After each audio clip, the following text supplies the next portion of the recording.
നമ്മുടെ കിച്ചുകുട്ടൻ്റെ ബർത്ത്ഡേക്ക് പായസം ഉണ്ടാക്കാമെന്ന് വിചാരിച്ചിട്ടുണ്ടായിരുന്നു കേട്ടോ. പക്ഷെ നമ്മുടെ ഇവിടെ കറണ്ട് ഉണ്ടായില്ല. രാത്രി 12:30-ക്കാണ് വന്നത്. അപ്പോൾ ഞങ്ങൾ എന്തായാലും അന്ന് പായസം പിറ്റേ ദിവസം ഉണ്ടാക്കാൻ വിചാരിച്ചു കേട്ടോ. അടപ്രഥമനായിരുന്നേ.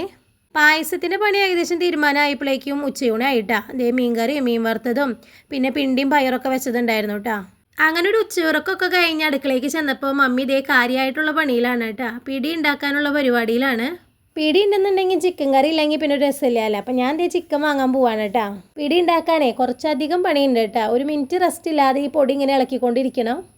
പിടിയുടെ മാസ്റ്റർ ഷെഫ് എന്ന് പറയുന്നത് മമ്മിയാണ് കേട്ടോ. മമ്മി അടിപൊളിയായിട്ട് പിടിയൊക്കെ ഉണ്ടാക്കും. മുഖം ഒന്ന് കാണിക്കും മമ്മി വീഡിയോ എടുക്കാമെന്ന് പറഞ്ഞിട്ട് പോലും ആൾ മൈൻഡ് ചെയ്യണില്ല കേട്ടോ. ആൾ കാര്യമായ പണിയിലാണ്. ആളുടെ ശ്രദ്ധ മൊത്തം പിടിയിലാണ് കേട്ടോ.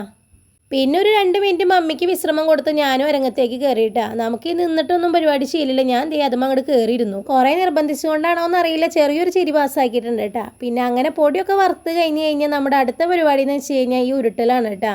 നല്ല രസമാണ് കേട്ടോ. എല്ലാവരും കൂടി ഇങ്ങനെ വട്ടത്തിൽ ഇരുന്നിട്ട് ഓരോ കഥകളും പറഞ്ഞ് ഇങ്ങനെ ഉരുട്ടുകൊണ്ടിരിക്കും കേട്ടോ. ഒരുപാട് സമയം വേണേ. ഞാനാണെന്നുണ്ടെങ്കിൽ ഉരുട്ടുന്ന പരിപാടിയിലോട്ട് രംഗപ്രവേശനം നടത്തിയില്ല കേട്ടോ. നമ്മളിതേ ചിക്കൻ കറിയുടെ പരിപാടിയിലാണ്. അപ്പോൾ ചിക്കൻ കറി അവിടെ ഏകദേശം റെഡി ആയിക്കൊണ്ടിരിക്കുകയാണ് കേട്ടോ. അങ്ങനെ വീഡിയോ എടുക്കുന്നതിൻ്റെ ഇടയിൽ ഞാൻ കുഞ്ഞാറ്റോട് പറഞ്ഞു, നിന്നെ ഇങ്ങനെ കാണുമ്പോൾ കന്യാസ്ത്രീയുടെ ലുക്ക് ഉണ്ട് കേട്ടോ എന്ന് പറഞ്ഞു. അപ്പോൾ എനിക്ക് കന്യാസ്ത്രീ ആവേണ്ട, എനിക്ക് നേഴ്സ് ചെയ്യാൻ മതി എന്നുള്ള മറുപടി കേട്ടോ.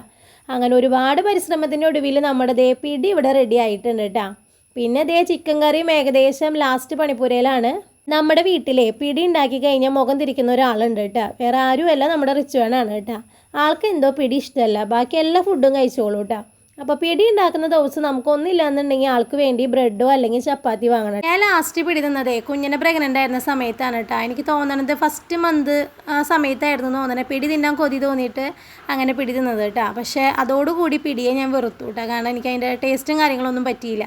പിന്നെ ദേ കൊതി മൂത്ത് തുടങ്ങിയത് ദേ ഇപ്പോഴാണ് കേട്ടോ. ഇപ്പോഴത്തെ കൊതിക്ക് പ്രത്യേകിച്ച് കാരണങ്ങളൊന്നുമില്ല കേട്ടോ. അപ്പോൾ എന്തായാലും പിടിയും കൂട്ടി നല്ലൊരു പിടി പിടിച്ചിട്ട് വേഗം വരാട്ടോ ഞാൻ.